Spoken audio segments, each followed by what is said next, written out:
슈퍼엔저 현상이 이어지고 있는 가운데 호황을 누릴 거라고 예상됐던 일본의 반응이 심상치 않습니다.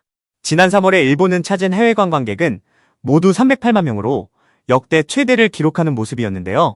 무려 34년 만에 엔화가 달러당 160엔을 넘어설 정도로 가치가 떨어지면서 해외 관광객들은 일본 물가가 너무 저렴하다고 느끼면서 일본을 방문하는 이들이 어마어마하게 늘어난 겁니다.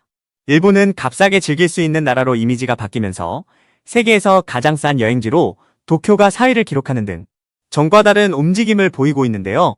특히 스페인과 호주 관광객들은 일본의 물가가 너무나도 저렴하다며 자국과 비교했을 때 말이 안 되는 정도라고 반응하기도 했습니다. 관광객들이 신이 난 사이 일본인들은 슈퍼엔저 현상에 대해 우려를 나타내고 있는데요. 마치 일본이 싸구려 같이 느껴진다며 엔화 가치 하락 때문에 일본인들은 되려 해외여행을 나가지 않는 현상이 늘어나고 있다고 전했습니다. 이러한 상대적 박탈감 때문에 일본 여기저기에서는 해외 관광객들을 상대로 웃돈을 받자는 여론이 확산되고 있기도 한데요. 관광객들이 많이 찾는 명소에서도 추가금을 받자는 목소리가 커짐에 따라 일본의 일부 지자체에서는 실제로 이를 행하고 있기도 했습니다.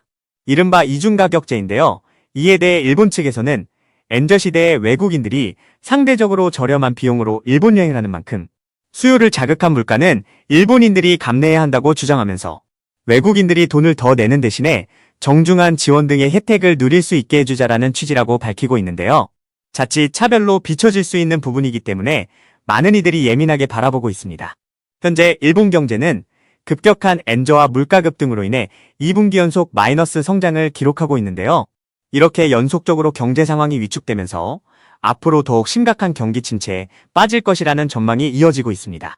급격한 엔화 가치 하락이 결국 마이너스 성장의 근본적인 원인을 제공했는데 특히 일본 경제에서 내수의 비중이 전체의 절반을 차지하고 있기 때문에 이러한 내수 위축은 곧바로 경기 침체로 이어질 수밖에 없는 상황인 겁니다.